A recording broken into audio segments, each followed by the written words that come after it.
Hello student, कैसे हैं आप? आई होप आप सभी अच्छे होंगे। प्यारे बच्चों, आज हम करेंगे क्लास 6 के हिंदी के एट ग्रेड अभ्यास पुस्तक के पार्ट 4 को। इस पार्ट का नाम है बच्चों अपना हिंदुस्तान कहाँ है। तो बिल्कुल भी देर ना करते हुए बच्चों चलते हैं इस पार्ट के प्रश्नोत्तरों की ओर। बच्चों, इस पार्ट का जो प्रश्न क्रमांक 1 है वो है एक ही शब्द के दो बार आने पर किस चिन्ह का प्रयोग किया जाता है। तो ये चिन्ह होता है बच्चों योजक चिन्ह। ठीक है, जो ऐसा डैश जैसा निशान दिखता होगा ना आपको, वो क्या होता है? योजक चिन्ह।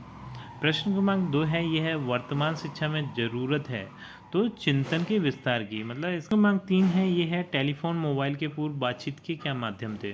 तो इससे पहले बच्चों पत्र और तारों द्वारा बातचीत की जाती थी। ठीक है, तो अब चलते हैं बच्चों अगले प्रश्न पर।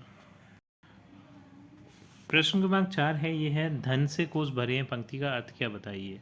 तो इसका उत्तर है इंसानों के पास बहुत सारा धन तो है परंतु चैन सुकून नहीं है। तो मतलब धन तो भरा हुआ है लेकिन उस धन से हमें चैन सुकून नहीं मिल रहा है।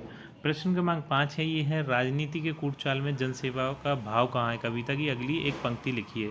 तो ये बच्चों थोड़ा सा गलत हो गया है। ये प्रश्न का उत्तर आप अपनी किताब पाठ्य पुस्तक से देखकर अगली पंक्ति लिख सकते हैं। ठीक है, प्रश्न क्रमांक 6 है, ये है कविता में आए योजक चिन्ह वाले कोई 4 शब्द ढूंढकर लिखिए। तो ये है बच्चों, एक हो जाएगा जन जन, ये हो जाएगा बड़ी बड़ी, और ये है जन जन, और ये हो जाएगा कूटचाल। तो इस प्रश्न क्रमांक 7 है, ये है रामराज से कवि का क्या आशय है। तो इसका उत्तर आप लिखेंगे रामराज से कवि का आशय उस राज से है जब राम जी भारत पर राज किया करते थे और सब कुछ अच्छा था। मतलब न्याय व्यवस्था, धन धान्य की व्यवस्था, ये सारी चीज़ें अच्छी थी उस टाइम पे। तो वही राज्य को हम क्या बोलते हैं? राम राज्य बोलते हैं। ठीक। प्रश्न क्रमांक 8 है, ये है निम्नलिखित आगत शब्दों के लिए देशज शब्द लिखिए। टीवी, टेलीफोन, जरा, ताकत। तो टीवी के लिए देशज शब्द है दूरदर्शन, टेलीफोन के लिए दूरसंचार, जरा के लिए कुछ, और बल के लिए ताकत के लिए है बल। ये देशज शब्द हैं। ठीक है। प्रश्न क्रमांक 9 है, ये है इस बदलते युग में परिवार को किस प्रकार जोड़े रखा जा सकता है। तो इसका उत्तर हम लिखेंगे इस बदलते युग में हम अपने परिवार को एक दूसरे को सहयोग करके जोड़ सकते हैं। मतलब एक दूसरे की मदद करें, एक दूसरे का सहयोग करें, तभी हमारा परिवार जुड़कर रह सकता है। ठीक है, अब चलते हैं बच्चों अगले प्रश्न की ओर। प्रश्न क्रमांक 10 है, ये है विश्व में हो रही खोजों में हमारे देश का क्या योगदान है। तो इसका उत्तर लिखेंगे विश्व में हो रही खोजों में हमारे देश का महत्वपूर्ण योगदान है। बहुत सी खोजें हमारे देश की देन ही हैं। ठीक है, इस तरीके से आप ये वाले प्रश्न का उत्तर लिख सकते हैं। आप चलते हैं अगले प्रश्न। प्रश्न क्रमांक 11 है, ये है अपना हिंदुस्तान कहाँ है कविता में आपको कौन सी बातें अच्छी लगी लिखिए।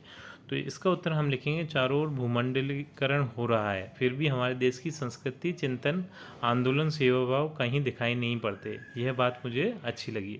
ठीक बच्चों, यहाँ पर कुछ थोड़ा सा गड़बड़ हो गई है। तो ये जगह नहीं थी, मैंने ऐसे लिख दिया, लेकिन ये जो मैंने बोला है आप उसे देख सुनकर लिख सकते हैं। प्रश्न क्रमांक 12 है, ये है भारत देश के बारे में 10 वाक्य लिखिए। तो इतनी जगह नहीं थी 10 वाक्य लिखने की, तो ये 4 वाक्य ही मैं लिख पाया। ठीक है, पहला है भारत देश एक महान देश है। भारत देश ने विश्व को शांति का संदेश दिया है। दूसरा वाक्य है, तीसरा है भारत देश अपनी संस्कृति की वजह से विश्व गुरु है। भारत में सभी लोग मिलजुल कर रहते हैं। वैसे तो बहुत सारे वाक्य हम भारत देश के बारे में लिख सकते हैं, बहुत ही महान देश है बच्चों, लेकिन यहाँ पर जगह की कमी की वजह से मैं 4 ही वाक्य लिख पाया हूँ बच्चों। प्रश्न क्रमांक 13 है, यह है विश्व को आज भारतीय मूल्यों की आवश्यकता है, इस बारे में अपने विचार लिखिए। तो बच्चों, विश्व को भारतीय मूल्यों की बिल्कुल आवश्यकता है, बहुत ज़्यादा आवश्यकता है। तो इस प्रश्न का उत्तर आप इस तरीके से लिख सकते हैं। पहला है भारत एक शांति प्रिय देश है। तो सभी देशों को मिलजुल कर शांतिपूर्ण तरीके से रहना चाहिए। दूसरा है भारत के सभी लोग मिलजुल कर रहते हैं। तीसरा है भारत की संस्कृति पूरे विश्व विख्यात है। चौथा है भारत ही एक देश है जो विश्वगुरु बन सकता है। ठीक है, तो इस तरीके से बच्चों ये हमारी वीडियो कंप्लीट होती है। आई थिंक आपको ये वीडियो अच्छी लगी होगी। वीडियो यदि आपको अच्छी लगी है तो वीडियो को लाइक करिए, चैनल को सब्सक्राइब करिए। आपसे मिलते हैं अपनी अगली वीडियो में।